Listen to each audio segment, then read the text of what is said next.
Imagine two economic giants locked in a dance that alternates between cooperation and confrontation. On one side sits the United States, the largest economy on Earth, with a long history of innovation, a consumer-driven service sector, and a standard of living among the highest in the world, statisticstimes.com. On the other side is China, the world's manufacturing powerhouse, growing rapidly over the past 4 decades to become the second largest economy, but still grappling with domestic imbalances and a massive property crisis. Federalreserve.gov. In 2025, this rivalry reached new levels of complexity. Tariffs escalated, a temporary trade truce was signed, and both economies signaled major policy shifts. Can America maintain its economic dominance as China closes the gap? Is China's growth miracle sustainable now that its manufacturing boom is slowing? What do new tariffs, AI investments, and an aging population mean for the future? Grab a coffee and stay tuned, because over the next 15 minutes we'll unpack the data, tell the story, and challenge you to think about where this rivalry heads next. At the end, don't forget to subscribe and like if you enjoy deep dives into the world of finance. Size matters, GDP and purchasing power? First, let's compare raw economic size.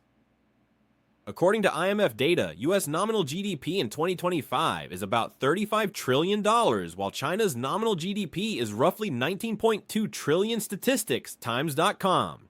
That means America's economy is roughly 1.6 times larger than China's measured at current exchange rates. Taken together, these two economies represent about 43.7% of global GDP. However, if we adjust for differences in price levels, looking at purchasing power parity, PPP, China actually edges ahead, with output equivalent to roughly 40.7 trillion compared with 30.5 trillion for the US in 2025.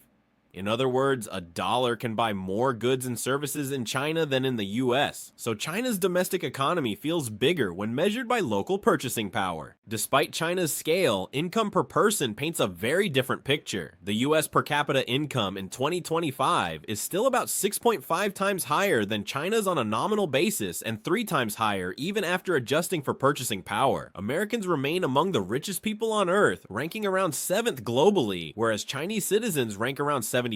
This vast gap in living standards is an important reason why the Chinese government pursues rapid growth to raise household incomes. If China's economy is already close to US size by PPP, why are Chinese citizens on average still much poorer? The answer lies in the much larger population, roughly 1.4 billion people compared with 330 million in the US. A bigger economy doesn't automatically translate into higher per person wealth. Growth momentum, who's growing faster? GDP growth is where China still shines, at least compared with advanced economies. Official targets call for about 5% growth in 2025. That's slower than China's double-digit expansions in the 2000s, but impressive for an economy approaching high-income status. The US, by contrast, is expected to grow around 1.6 to 1.8% in 2025, according to private forecasts. This means China's growth rate will likely be 3 times that of America, but a 5% target does not tell the whole story. A Federal Reserve research note warns that hitting that target will be hard. The property bust and weak domestic consumption are major headwinds. Growth in China is being sustained mainly by supply-side policies, such as large investments in high-tech manufacturing and industrial subsidies. Federalreserve.gov. So even as the headline number looks good, underlying imbalances remain.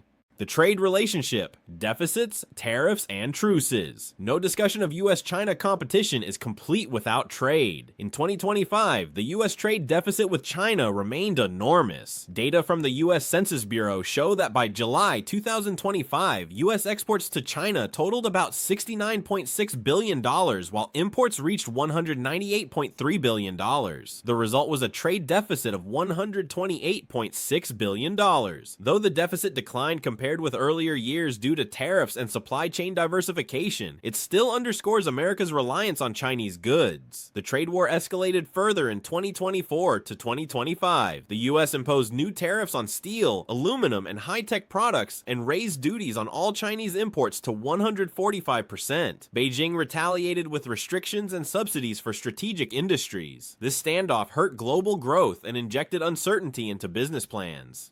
For the US, growth is slowing due to higher tariffs, tighter monetary policy, and fiscal consolidation. A report from UCLA's Anderson Forecast notes that new US tariffs, including a 145% tariff on all Chinese imports, and spending cuts will weigh heavily on economic activity, while the forecast sees some rebound from deregulation and AI-driven investment after 2026. 2025 to 2026 is projected to be a period of sluggish growth. Does faster growth always mean healthier growth? Not necessarily. China's investment-led growth can mask weak consumer demand, while the US faces policy-driven drag but boasts resilient household spending and innovation. Economic structure, services versus manufacturing. Another striking difference lies in how the two economies are structured. In the US, services account for roughly 79.7% of GDP. From finance and healthcare to entertainment and professional services, America's strength lies in high-value services and consumer spending. China, however, remains more manufacturing and export-oriented. Services make up 56.7% of its economy, while industry, including manufacturing and construction, contributes about 39%. Though China's services sector is growing, it still lags advanced economies. China, for its part, has embraced a state-led push for self-sufficiency in semiconductors, robotics, quantum computing, and renewable energy. The government's Made in China 2025 and subsequent policies direct vast resources toward high-tech sectors. China now leads in 5G infrastructure and solar panel production, and is challenging US dominance in electric vehicles and advanced batteries. While US export controls on advanced chips and equipment have slowed some progress, China's large market and abundant data give its tech companies unique advantages. Will the tech rivalry create two separate innovation ecosystems? As each side imposes export controls and promotes domestic champions, the world may see parallel supply chains and standards emerge, raising costs but also spurring competition. Demographics, debt, and other structural challenges.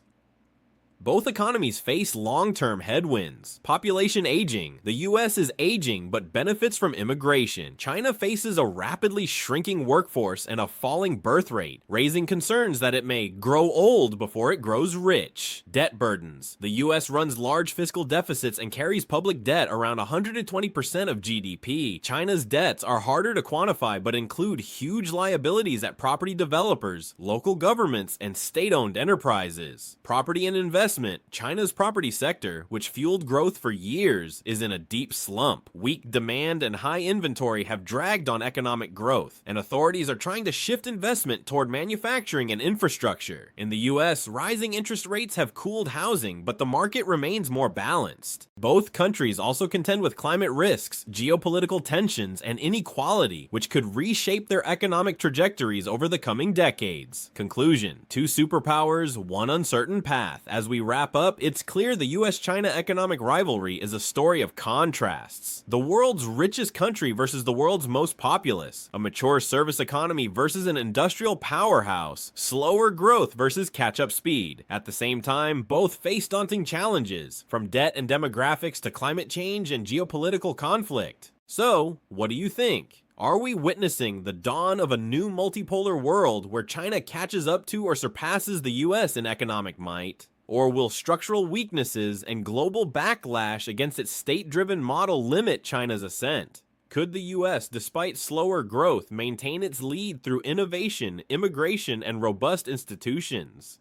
Tell us your thoughts in the comments. If you enjoyed this deep dive, smash that like button and subscribe so you don't miss our next analysis. The global economy is changing fast, and together we'll make sense of it.